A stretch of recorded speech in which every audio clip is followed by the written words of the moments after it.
시청자 여러분 안녕하세요. 머니올라 시간입니다. 요즘 가장 많이 받는 질문, 바닥이 언제 내는 겁니다. 아마도 약세장이 끝나면 강세장이 온다는 경험에서 나온 질문 아닐까 싶은데요. 이걸 주기 또는 사이클이라고 불러도 괜찮을 것 같습니다. 오늘은 사이클이 왜 중요한지, 또 투자에서 어떻게 적용할 수 있는지 공부해 보려고 합니다. 홍춘욱 박사 모셨습니다. 박사님, 어서 오십시오. 네, 안녕하세요. 반갑습니다.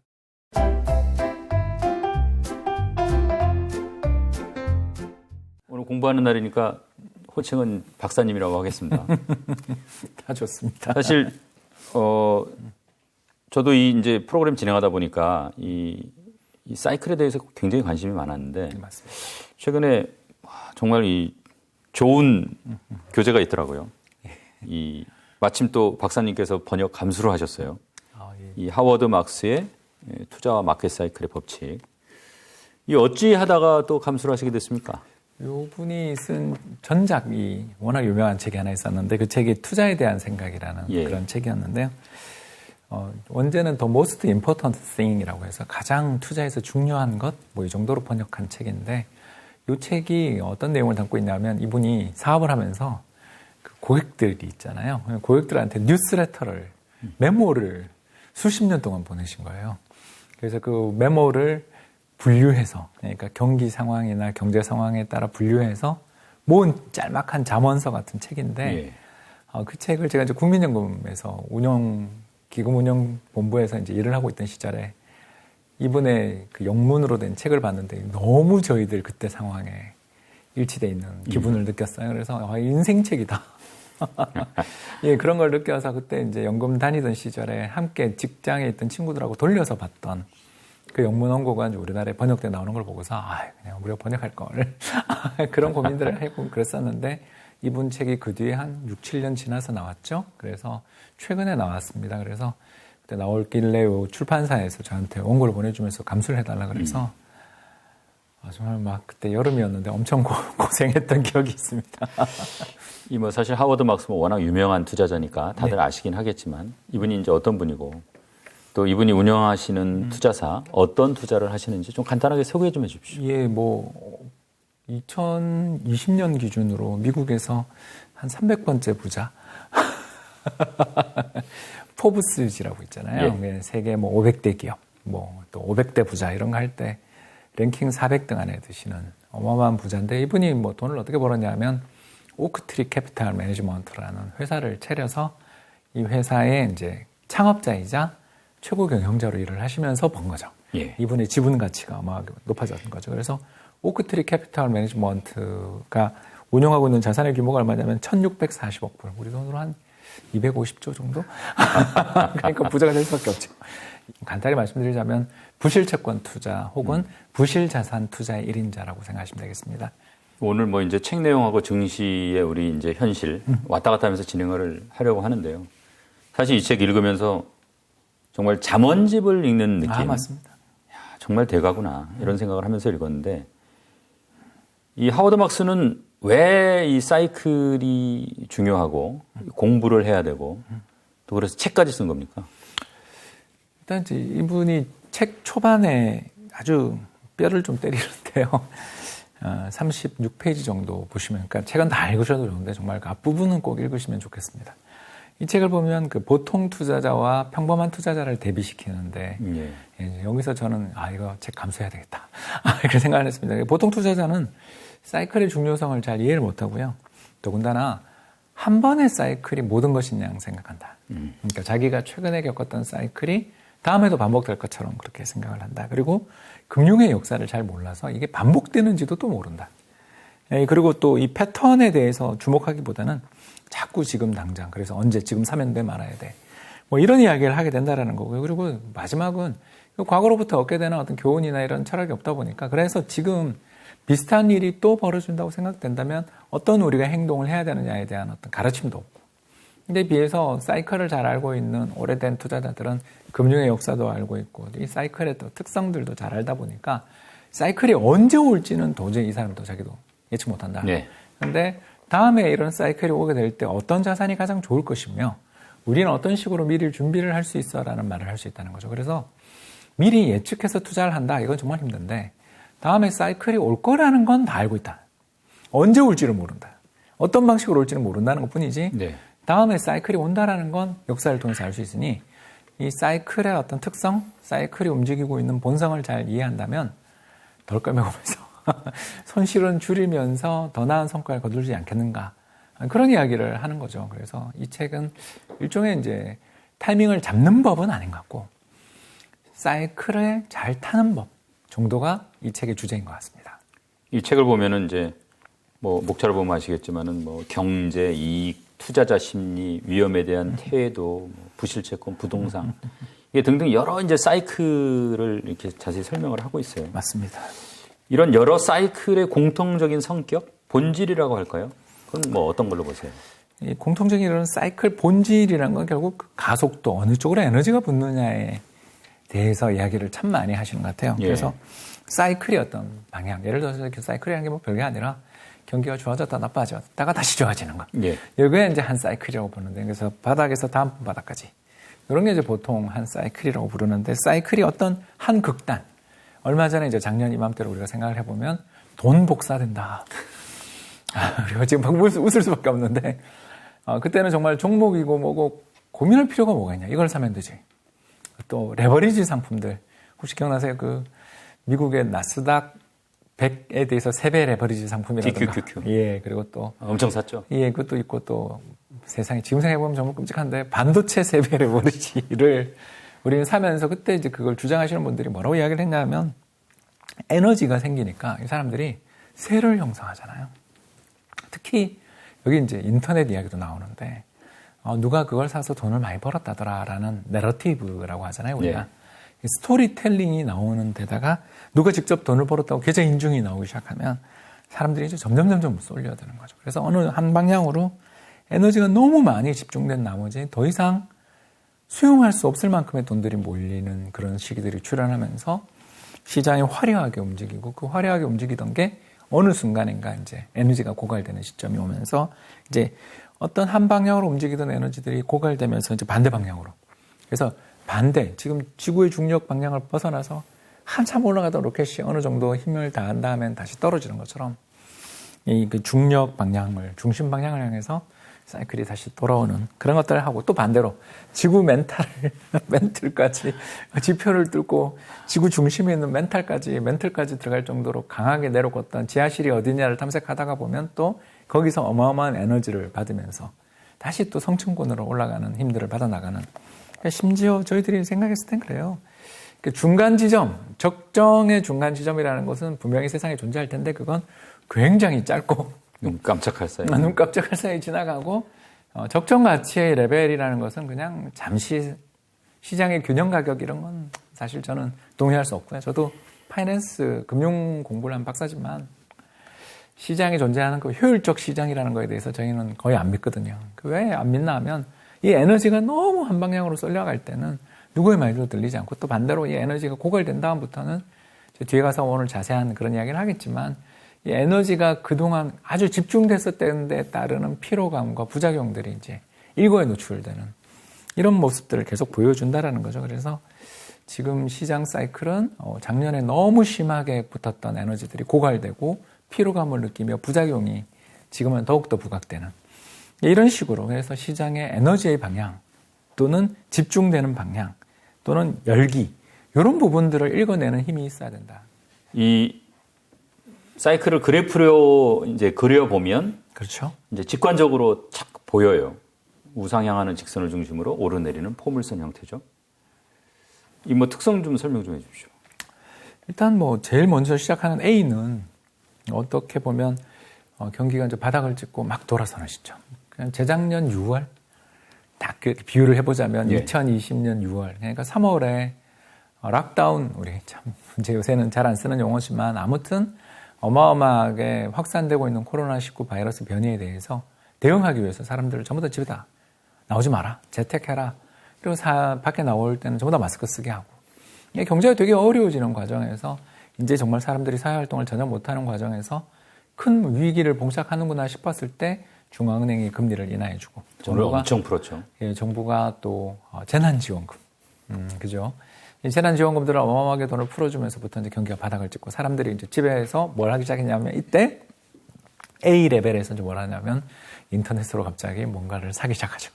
그래서 최근 우리 반도체 가격 폭락한다 그랬지만 저 때는 폭등했죠.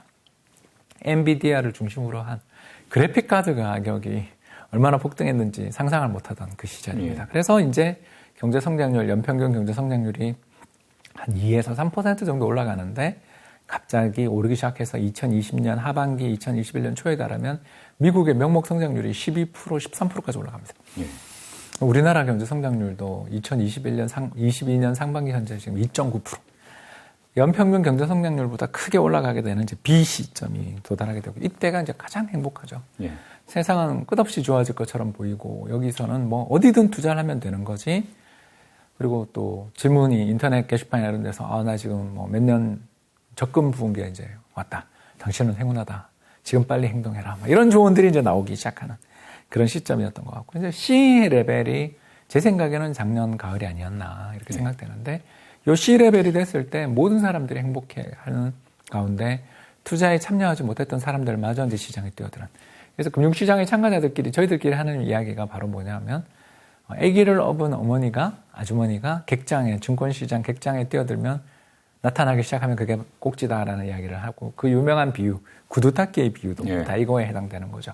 그래서 1929년 당시 세계적인 뭐 투기꾼 중에 한 사람이었던 케네디가 월스트리트에 있는 구두닦기 소년한테 가서 발을 딱 얹었대잖아요. 그래서 내 구두 닦아줘 이렇게 하는데 갑자기 그 소년이 케네디 씨 말을 듣고 자기가 주식을 사서 너무 큰 돈을 벌었기 때문에 오늘은 공짜로 해드리겠습니다. 그러면서 케네디 씨 요새 어떤 종목 관심 있나요? 라고 질문을 하더라는 거예요. 한참 자랑을 한 다음에 딱 돌아서서 사무실로 월스트리트에 있는 사무실로 딱 돌아가다 보니 갑자기 너무 등골이 서늘했대죠. 이건 뭐냐? 주식시장에 들어올 돈이 다 들었다. 에너지가 고갈됐다. 그리고 그 에너지가 고갈되는 시점이 위에서 한참 지속되는 경우도 있는데 안타깝게도 이제 D 레벨이 오게 되는데 그 D 레벨은 올해 3월이었던 것 같죠. 무슨 일이 벌어지냐. 전쟁이든 뭐든 어떤 외부 충격이 갑자기 우리 시장을 엄습하는 가운데 중앙은행이 이거 너무 과열이야. 경기가 너무 과열돼서 부작용이 너무 크니까 지금은 정신을 차려야 돼 라면서 갑자기 파티에 들어와서 술잔을 다 치워버리는 그런 일들이 이제 D 레벨에서 벌어지고 이때 이제 경제 성장률은 아직도 평균보다 높습니다. 지금이 그렇죠. 지금도 그렇습니다. 우리나라는 지금도 그렇죠. 그래서 역사적인 우리나라 지난 10년 평균 성장률 2%대인데 지금도 3% 정도를 보는 거죠. 그러던 이제 이 레벨이 이제 지금 같습니다. 지난 3월부터 10월 사이 한 7개월 사이에 이제 D에서 E 가는 게 얼마나 무서운가를 우리가 보게 되는 거죠. 경제 성장의 추세선 밑으로 경제가 굴러 떨어지기 시작하는 가운데 투자자들이 고점에 들어갔던 투자자들이 아니야 시장은 더 갈 거야. 그리고 또 조금만 더 만회를 하면 버티겠어라고 이야기하는 사이에 전문적인 투자자들, 프로 투자자들 그리고 경기의 사이클을 알고 있는 투자자들이 이번 경기 사이클이 끝났군 하면서 기분 좋게 차익을 실현할 때 손실을 보는 사람들이 또 저가 매수한다고 투자를 시작하다가 그 돈들이 이제 물려나가는 그 과정에서 이제 언젠가 아직 출현하지는 않았습니다만 F 국면 이제 경기의 저점 이때가 되면 이제 모든 투자자들 중에 상당수 대다수는 이제 이미 손실을 크게 입은 상태에서 시장에 대해서 방관 또는 비관을 넘어서서 없는 시장인 것처럼 대응하는 그러니까 이런 시장 자체가 세상에 존재하지 않는 그런데 왜 투자하냐라는 그런 태도들을 보이다가 이제 G 레벨이 될 때가 무슨 일이 벌어지냐면 또 재난지원금 뿌렸던 것처럼 그때는 또 금리가 인하될 수도 있고요. 전쟁이 종결될 수도 있겠고요. 아니면 새로운 혁신적인 신제품들 뭐 2006년이나 5년에 나왔던 아이폰 같은 세상의 수요를 모두 다 끌어들일 것 같은 새로운 혁신적 제품들이 나오면서 새로운 경기 사이클들을 다시 상승으로 이끌어서 H가 되는 순간 과거에 투자했다가 손실을 봤던 사람들조차 다시 시장에 재진입하는 새로운 상승의 사이클로 이어지게 됩니다. 분명한 그렇게 구분할 수 있는 시기가 있어요. 또 그 구분할 수 있는 시기에 투자자의 심리도 분명히 좀 특징 지을 수가 있는 것 같아요. 맞습니다. 결국은 이제 탐욕과 공포 사이를 왔다 갔다 하는 거죠. 이 그래프에다 이제 탐욕과 공포를 좀 겹쳐볼 수 있는 거 아닙니까? 아무래도 추세선의 위에는 탐욕이 우세한 것 같고요. 또 추세 밑에 있는 영역, 예를 들어서 EFG 영역에는 공포가 있죠. 그래서 시장이라는 게 사실 경제 성장률이 2에서 3%로 그리고 물가 상승률이 2%다 그러면 기업의 이익이 늘어나봐야 잘 늘어나봐야 7에서 10% 사이일 텐데 왜냐하면 이제 상장된 기업이 늘어나면 이익이 늘어날 수도 있으니까. 예. 그렇다 하더라도 장기적으로 볼 때 주가는 한 7에서 10% 정도로 우상향하는 자산이니까 그 자산의 합리적인 어떤 시장의 참가자들만 다 존재한다면야 그냥 빠지는 해도 없고 오르는 해도 없이 꾸준히 그렇게 올라갈 수 있을 텐데 시장은 왜 그렇게 용트림을 치는가? 특히 뭐 작년 같은 해에는 2,900포인트, 2,800포인트부터 시작해서 3,300포인트까지 올라갔던 장이 지금은 2,000포인트 초반까지. 예. 한 해 사이에 1,000포인트가 빠지고 오른다라는 건 경제가 어디 그렇게 크게 달라진 건 없는데도 불구하고 주가가 그런 식으로 상승, 급등 아니면 급락밖에 없다라는 건 결국 거기에는 펀더멘탈의 요인들보다는 거기에 참가하고 있는 사람들이 너무나 좀 조심해야 될 때는 탐욕스럽고 반대로 탐욕스러워야 할 때는 지나치게 조심스러운 이 두 가지를 가는 거죠. 그리고 이런 일들이 자꾸 벌어지는 이유가 뭘까? 이거에 대해서 제가 참 존 케네스 갤브레이스의 이야기를 이 책에서 소개해 주는 부분이 정말 저는 너무너무 인상적이었는데 바로 뭐냐면 금융시장 참가자들의 기억이 너무 짧다. 예.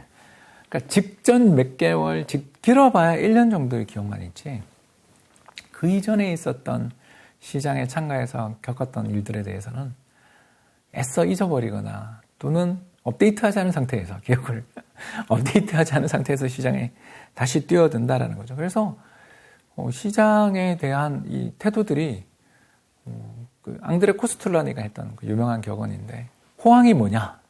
그렇게 사람이 질문을 하죠. 호황이 뭐냐 그러면 소수의 손에서 다수의 손으로 주식이 집중되는 시기다. 불황이 뭐냐? 다수에게 풀렸던 주식이 현명한 소수에게 집중되는 시기다. 그러니까 탐욕스러워야 될 때는 이렇게 좀 공포에 질려 있고 또는 적극적으로 덤벼들면 좀 위험한 아주 조심해야 되는 시기에는 탐욕스러운 이런 마음들을 가지게 되는 게 결국은 우리가 주변에 있는 두 가지겠죠. 하나는 방금 이야기했던 단기 기억. 이게 참 중요한 것 같고 두 번째는 결국 집단 심리. 세상에서 제일 힘든 게 뭐냐? 이 책에는 안 나오는데 다른 심리학 책에서 제가 읽은 겁니다만 세상에서 제일 견디기 힘든 게 뭐니? 이렇게 물으면 나보다 하나도 잘난 게 없는 사람이 나보다 부자가 되는 걸 보는 거라고 이야기하던데요. 그때 화상을 입은 것만큼 속이 아프답니다. 그러니까 저 사람 나보다 잘난 게 하나도 없는데 아니 저렇게 좋은 차를 탄다고? 저렇게 부자가 됐다고? 여행을 다닌다고? 그럼 나도. 그러니까 이제 어떤 이 시장의 현실이 이 투자자 심리에 물론 영향을 미치겠지만 그렇습니다. 하워드 막스는 보면은 심리가 그 시장에 미치는 영향을 굉장히 중요시하는 것 같아요. 그래서 이제 보통 보면은 특별히 이제 투자 심리를 얘기할 때는 이분이 우상향하는 직선을 오르락 내리락 하는 포물선보다는 이 시계추로 설명을 좀 하더라고요. 양극단에서 아마 탐욕과 공포겠죠. 예, 탐욕과 공포. 이렇게 설명하니까 좀 잘 이해가 되는 것 같아요. 저는 이제 아무튼 제일 위험한 걸 파악하는 방법을 좀 오늘 이 책에서 읽으면서 봤는데요. 오래된 규칙은 쓸모없고, 그게 무슨 말이냐면, 경제의 오래된 규칙, 경기가 과열되면 인플레가 발생하고, 네. 인플레이션이 발생하거나 경제가 너무 좀 뜨겁다 싶을 때는 중앙은행이 금리를 인상하면 경제가 좀 식어버리고, 또는 정부가 재정을 긴축하면서 사람들한테 지급되던 많은 어떤 후한 공공보조가 축소되는 시기니 경기가 나빠지고 이런 것들을 우리가 좀 오래된 지혜라고 볼 수 있잖아요. 경기를 안정화시키는 정부의 노력들. 그런데 이런 오래된 규칙들은 쓸모가 없다라고 선언하시는 분들이 시장의 다수를 차지하는 때가 오거든요. 그리고 사람들이 옛날보다 더 똑똑해졌다. 행동의 변화.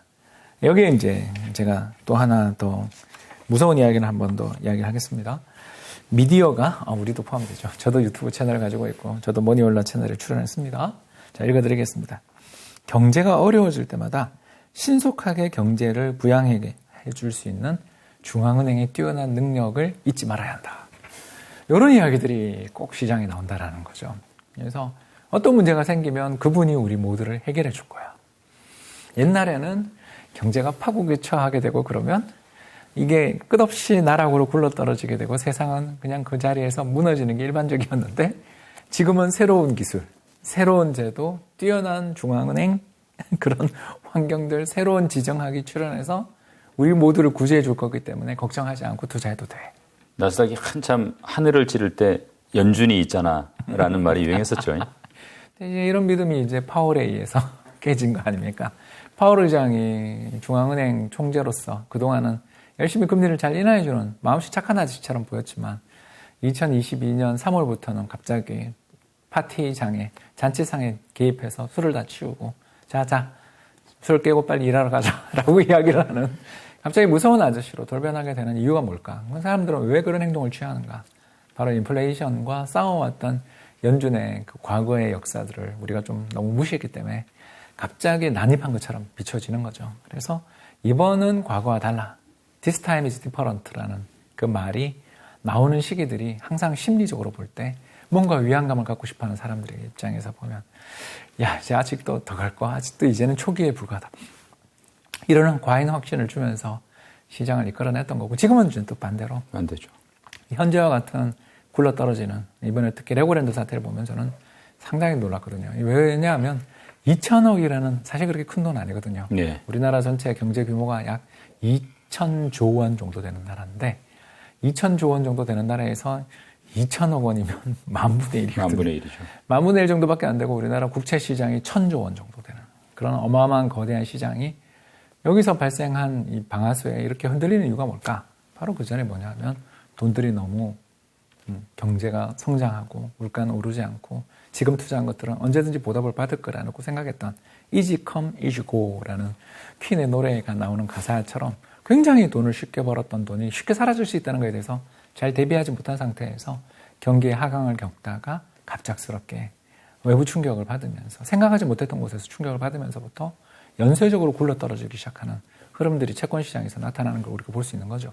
이 책을 읽으면서 어떻게 이 하워드 막스가 설명하는 현상이 이렇게 닷컴 버블 이후의 상황만 봐도 정말 잘 들어맞을까 그런 생각을 해봤어요. 참 닷컴 버블이 여기에 이제 또 하나의 이야기가 더 포함되죠. 그 스토리텔링 그렇지 않습니까? 그 신경제 혹시 기억나십니까? 예. 뉴 이코노미 그러니까 정보통신 기술이 세상의 모든 문제를 해결해 줄 것이고 앞으로 영원히 물가 상승은 없을 거야. 물가 상승이 없으면 중앙은행이 금리를 인상 안 해도 되니까 영원히 저금리 속에 안정 경제 성장이 벌어질 거다. 그래서 1999년에 다우존스 지수가 1만 포인트에 갔었는데 그때 유명한 책이 하나 나왔는데 다우 36,000이라는 책이 나왔어요. 10년 안에 36,000 갈 거다라는 그런 내용을 담은 책이 나왔는데 작년에 36,000 갔다가 지금 붕괴가 됐죠. 그런 걸 보면 20년 후를 예측을 한 거예요. 예, 20년 후를 예측했는데 그걸 또 지키질 못하고 무너지고 말았어요. 그래서 작년 우리나라 시장에서 저는 가장 답답하고도 무섭고 화가 나는 사건은 PDR이라는 그런 배율이었습니다. P가 뭐냐면 주가, 프라이스. D가 뭐냐면 드림, 꿈. 그래서 주가와 꿈과의 관계를 보여주는 비율, PDR이라는 척도를 모 증권사 애널리스트가 제시를 하는 걸 보고서 이 좋은 장도 이렇게 끝나는구나. 왜? 그런 식의 주장들이 1999년, 2000년 당시에 당신은 신경제에 대해서 이해할 수 없기 때문에 이 가격을 당신은 용납 못하는 것일 뿐 당신의 무지를 가지고 우리를 훈계하지 말라. 제가 매일처럼 들었던 이야기거든요. 근데 그 이야기를 작년에도 우리나라 시장에서 또 나오더라고요. 이 회사는 어마어마한 미래의 꿈을 갖고 있는 회사이기 때문에 현재의 기업 실적을 가지고 이 주가를 판단해서는 안 된다. 라는 이야기를 하는 걸 들으면서 20년 만에 역사가 다시 되풀이되는 걸 우리는 느꼈죠. 사실 대공황 직전에도 그랬고 또 닷컴 버블 때도 그랬고 금융위기 직전에도 그랬고 또 작년 상황도 그랬고 이게 반복이 돼요. 이게 아까 이제 잠깐 말씀하셨습니다마는 금융 기억의 초단기성. 왜 이런 초단기성이 벌어진다고 보세요?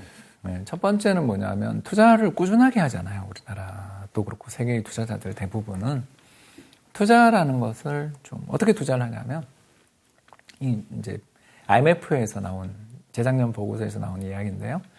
전 세계인의 투자 포트폴리오를 조사를 해봤답니다. IMF니까 가능하죠. 예. 조사를 했는데 상위 10% 사람들의 자산의 70%가 기업 지분이더래요. 기업의 지분. 그러니까 주식 형태든 아니면 자영업을 하시는 분은 자기 회사, 예. 법인을 소유하시는 분들은 지분 이렇게 되겠죠. 근데 전 세계 또 하위 70% 그러니까 1등부터 100등까지의 소득을 갖고 계신 분이 있다면 제일 밑에 소득 하위권부터 상위권 30%까지의 자산의 대부분이 뭔지 아세요? 예금이 현금밖에 없더라. 왜 그러냐 하면 무섭거든요. 2022년에 이 패닉을 경험한 다음에 투자자들이 이 경험 속에서 이 패닉 속에서 다시는 투자하지 않겠다고 포기를 하고 시장을 떠나버리거든요. 그러고 난 다음에 다시 시장이 좋아져서 주변 사람들이 전부 다 돈을 버는 것을 보고서 다시 들어옵니다. 그러다 보니까 자연스럽게 어떤 일이 벌어지냐면 전체 주식이든 부동산이든 또는 사모펀드 자산이든 인프라 자산이든 헤지펀드 자산이든 아무튼 이 대부분의 위험 자산들은 소수의 손에 다 들어가 있고 그 사람들은 쫙 포트폴리오를 짜서 관리하고 있는 반면에 대부분의 투자자들은 부동산 하나 정도를 제외하고는 전부 안전한 자산에만 돈을 그리고 그 안전한 자산에 돈을 넣어놓고 하는 이야기가 위험해서 그걸 어떻게 하냐. 한마디로 말해서 투자에 있어서 위험만 경계하다가 정작 정말 제일 위험한 시기에 남이 돈 버는 보고 들어오는 그런 일들이 종종 벌어지게 되는 걸 보면 전 세계적으로 다들 투자에는 위험이 다르고 그 위험을 감수하기 위해서는 어떤 준비가 필요하다는 것에 대해서 너무 좀 간과한다 또는 방치한다라는 것을 우리는 현실을 알아야 될 것 같고요. 두 번째 이야기는 우리는 인간은 선정적인 이야기에 반응한다라는 거죠. 이게 저희들은 이제 정보와 소음의 차이, 시그널과 노이즈의 차이에 대해서 구분할 능력이 있는가. 그렇기 때문에 금융의 역사에 대한 공부가 좀 물론 이 책도 참 좋은 책인데 이 책은 너무 두꺼우니까 투자에 관한 책들, 다른 책들도 좋고 금융의 역사에 대해서 좀 긴 안목에서 시장을, 사이클을 바라볼 수 있는 그런 눈들을 기르면 다음번엔 좀 나아지지 않을까라고 생각합니다만 일단 제 생각은 그렇습니다. 우리의 마인드, 우리의 생각들은 결국 너무 단기적이며 주변 사람들에 의해서만 직접적인 영향을 받는 경향이 있는데 이 두 문제를 해결할 방법들은 결국 교육과 그리고 과거 역사적인 사이클에 대한 이해들 이런 것들에서부터 출발할 수밖에 없지 않나. 그리고 시장이 전체가 다 동일한 방향으로 같은 이야기를 할 때 반대편 의견을 들으려는 자세들 이런 태도들의 문제들도 이 사이클을 중화시키고 또 미래의 사이클에서 우리가 공경을 겪는 일들을 좀 완화하는 데 도움이 되지 않을까 생각합니다. 이제 사실 이제 그런 금융의 초단기성 네. 극복하려면 사실 지금 이제 상승장 막판에 이 뛰어든 분들 참 고민이 많은 시기잖아요. 자, 그런 일단 실수는 했는데 그 실수를 더 큰 실수로 가게 하지 않기 위해서 네. 지금 뭐 어떤 생각, 어떤 마인드를 가져야 된다고 보세요? 또 온다. 또 온다. 이게 이 책에서 하는 이야기 같아요. 사이클은 또 반복된다. 왜? 이제는 지금 시장의 사람들의 사이클이 요즘 아까 보여드렸던 그림에서 잘 나왔었지만 평균에 또 밑에 밑돌고 있을 때 사람들의 생각은 전부 다 이제 이 불황은 영원히 지속될 것 같고 이 인플레이션은 영원히 이어질 것 같고 고금리 시대는 영원히 지속되면서 주식시장의 죽음 또는 시장의 종결, 부동산 시장의 동반 패닉 뭐 이런 것만 생각하는 뉴스들만 집중이 되는데 사실 사이클이라는 것은 약간의 모양의 변화들은 있지만 다시 반복되는 성향이 있거든요. 반복되는 성향이 나타나는 이유는 오늘 우리가 방송에서 이야기한 것처럼 사람들의 심리는 바뀌지 않기 때문에 사람들의 심리가 바뀌지 않기 때문에 끊임없이 이 사이클이 반복되는 거죠. 지금 전부 다 사람들이 그 은행에 예금에 돈을 넣기 위해서 모두 다 뛰어가고 있습니다. 자, 근데 은행은 그 많은 돈들을 빨아들인 다음에 어떻게 할까요? 기업들한테 대출해 주는 건 이번 레고랜드 사태를 봐도 너무너무 무서우니까 안 해줄 거예요. 그럼 그 돈을 들고 뭘 할까요, 여러분? 정부가 발행한 채권이나 한국 전력이 발행한 한전채를 살 겁니다. 이게 무슨 말이냐? 시장이 끊임없이 돈이 빨려 들어가면서 그 돈이 거기서만 머물러 있으면 세상은 끝나는 거죠. 그게 이제 금융위기입니다만 그 돈이 다시 환류되는 순간 그 돈이 어느 순간 시장 경제에 있어서 영향을 미치게 되거든요. 저는 끊임없이 어떤 한 방향으로만 영원히 이어질 거라는 그런 생각을 하는 자체가 사이클에 대한 이해가 부족한 탓이다. 그래서 저는 마켓의 사이클이라는 것은 너무 심하게 어떤 한 방향으로 가게 될 때는 에너지가 너무 한 방향으로만 집중될 때는 반대 방향으로 돌아설 가능성, 그리고 그 징후들에 대해서 고민하고 공부할 필요가 있다. 따라서 저라면 작년에 안타깝게도 최악의 타이밍에 주식시장에 뛰어들어서 지금 힘든 시기를 보내고 있다면 하나만 물어보고 싶어요. 그래, 지금 이걸 팔아서 다른데 뭐 예를 들어서 은행 예금을 한다고 한다면 내년 내후년에 다시 시장 좋아질 때 그 돈 안 뺄 자신이 있느냐. 다음번 강세장이 왔을 때 그러면 당신은 그때 고점에 다시 안 들어갈 거라는 자신을 할 수 있는가를 한번 생각해 보신다면, 오히려 지금 보유하고 있는 종목이 상당히 미래가 전망이 밝은 종목이라고 생각된다면 차라리 저가에 이 시장에서 패닉을 일으키면서 시장의 가치가 너무나 크게 떨어져 있는 시기에 저가 매수에 나설 수도 있는 거잖아요. 꼭 시장에 대한 참여의 판단을 시장을 이탈한다 아니다 이런 식으로만 이다 아니다, 디지털의 세계가 아니거든요 현실은. 그런 식으로 행동을 하는 것보다는 지금 현재 우리가 가지고 있는 이 사이클의 위치는 어디인지, 그리고 다음번 사이클이 좋아지게 될 때는 어느 자산이 더 좋아질 것인가에 대해서 한번 생각해 보면 좋지 않을까, 그렇게 조언하고 싶습니다. 굉장히 정말 중요한 일이라고 생각합니다. 결국 시장의 참가자들이 느끼는 위험이라는 것은 정해져 있는 어떤 것이 아니라 그때의 시장 분위기와 시장 상황에 따라서 끊임없이 바뀌더라. 끊임없이 바뀐다라는 것입니다. 그렇기 때문에 지금은 너무 위험한 시기고 투자하기에 좋지 않아라고 생각될 때 작년 이맘때는 어땠는가를 한 번만 생각해 봅니다.